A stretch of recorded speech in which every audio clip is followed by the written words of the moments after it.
Did I read that video title right? A single episode. I'm gonna predict the entire season after a single episode. What is this? Spoilers? Internet, I have no idea what I'm doing here. So lend me your ear and let me explain myself for just a few minutes. If you follow my channel, you know that I try to predict the winner after episode 3. Not episode 1. I should have about 3 more hours of content to sift through, right? Well, here's the deal. I do still plan to make a True Contenders video talking about who I think is gonna win this season, but for the first time in nearly 8 years, I'm doing things differently. Before I started my channel, I always liked the idea of locking in a single winner pick after the merge episode. We'd be about, halfway through the season, have some good idea of what we're getting, who these people are, what the strategy is looking like, and the merge is just a pretty good cutoff. I actually only chose episode 3 as a cutoff because of Big Brother. Because I originally did True Contenders after week 1 of that show, and each week of that show has 3 episodes. It doesn't exactly correlate 1-to-1 with Survivor, but hey, it's good enough. So now I'm planning to make a True Contenders after the merge of Survivor 48, whichever episode that is, which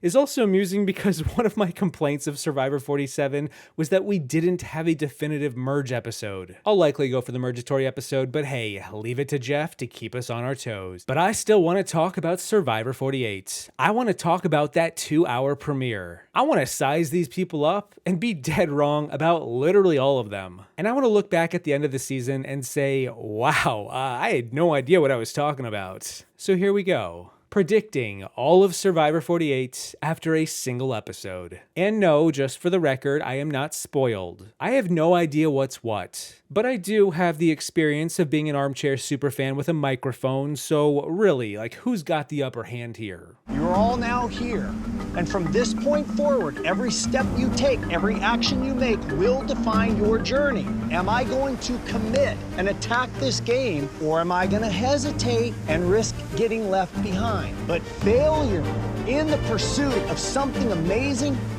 that's admirable, that's worthy, that's worth getting up off the couch and leaving your ordinary world behind. Failure due to fear, why even bother? Let's break this season down. We have already got the first boot locked in. Stephanie spent too much time shooting for the stars when she just needed to hit the moon. So says Say, anyway. I did think Steph was the first boot as I watched the episode live. I always get into conversations with my wife leading up to the boot, and she didn't think Steph was going, but I did. And if we're keeping score, as far as I'm concerned, I'm already 1 for 1. So let's break that perfect record and talk about the pre-merge. Who are the pre-merge boots? Who's not going to be dateable? And by the way, as we make our way through the season in this video, let me know at each step who you think is going to take up these spots. So, for example, there's probably going to be around 4 more pre-merge boots before the mergatory, where the players all convene on one beach. We call that a merge where I come from, buff be damned. If we have 4 more vote outs, I am really looking at that green tribe and wondering if this is not a doomed tribe from the jump. My current prediction is that green loses a few more times and likely sees at least one of Cedric or Say get voted out. Possibly next. I think that if Justin and Kevin loop in Mary, because Kevin and Mary have a connection,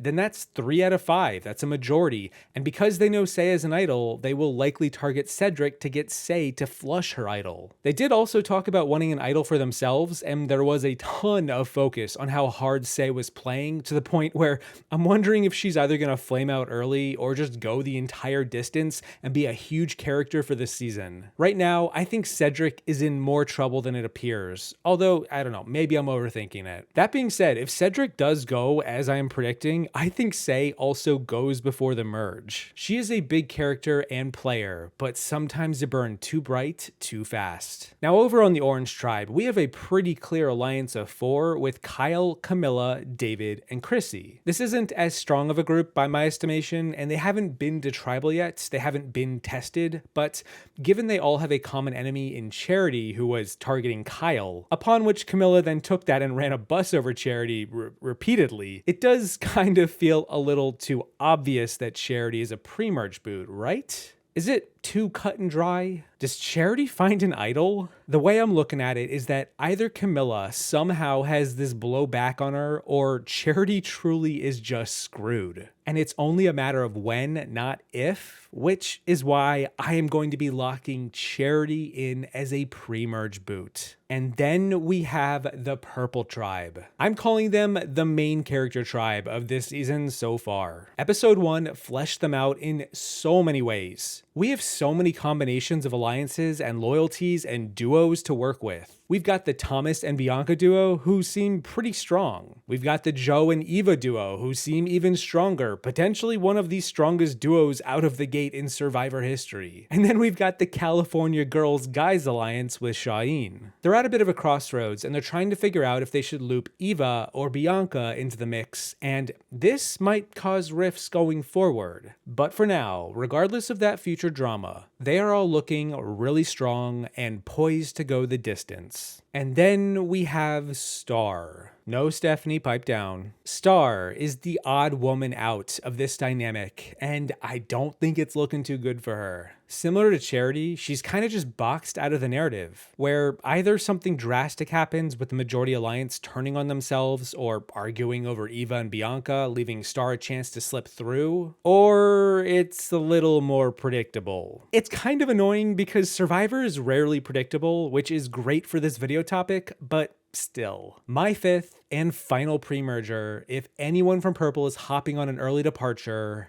is Star. It's just, with the one episode dynamic thus far, it just seems like the most obvious. Now I just wonder what her sign is. But we're not finished playing just yet. We're at the merge, or the mergatory, or whatever Jeff's calling it this season, and I'm gonna keep it real. I don't think David is breaking this record of winning more than 5 immunity challenges this season. He set that goal in the preseason, and I'm worried for him. He talked about how he's got a massive sign pointing his way about being a big target, and I'm gonna take that as a strong hint for what's to come. David is dying on this Notting Hill. He is my merge boot. And I guess that means he's not gonna be getting that merge buff. He is the biggest guy on campus, and he doesn't seem to mind talking about it. It's giving Chris Noble. And just for the record, David, I like my steak medium rare. So that means, if I'm reading the tea leaves correctly, after this episode, we're gonna be having that split tribal twist where the 12 players are divided into 2 tribes of 6, and we're gonna get one of these new tribes going to tribal to vote someone out. I think the big guys are still gonna be in trouble. And you know, I think the momentum's gonna keep going. I think Orange is gonna be in trouble. And because I've got that Purple tribe as the main characters, I think they are poised to stick together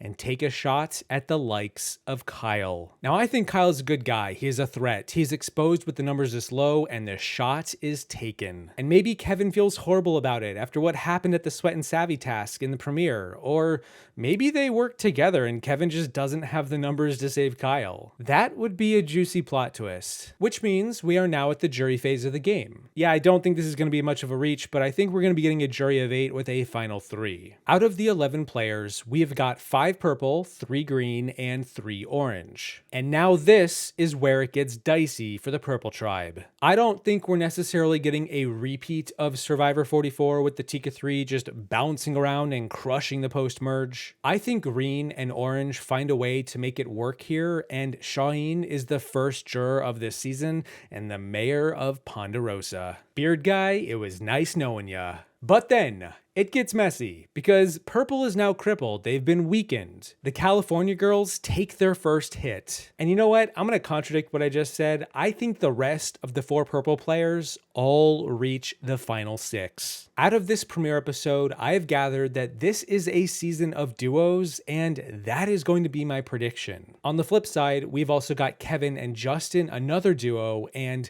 they're not going to be so lucky. I think they're getting taken out. Maybe back to back. Camilla and Chrissy likewise get taken out, the last 2 members of that 4-person Orange Alliance from the premiere. This then leaves us with a final 6 of Thomas, Bianca, Joe, Eva, Mary, and Mitch. the last remaining green and orange players. And now the purple tribe turn on themselves, a 2-2 standoff between the duos, where Thomas and Bianca win the day as they pull in Mary and Mitch, and Joe is blindsided at the final 6. Right in that penultimate episode. Look, he took his bullet for Eva, he ran into that burning building, he was her shield, and now she's the underdog going into the finale. What a sweet spot for that narrative. Which then means Eva, Mary, and Mitch team up and take out Thomas, the power player of the endgame. The dragon, if you will. Eva probably wins immunity because that's what she does. You see her gathering the bamboo, you see the foreshadowing, right? At the final 4, either Eva wins the final immunity or makes fire, and I'm predicting Mary loses the fire making challenge. Because, as Mary said to herself in the premiere, who cares about fire making anyway? The final 3 of Survivor 48 are Mitch, Bianca, and Eva. And yeah,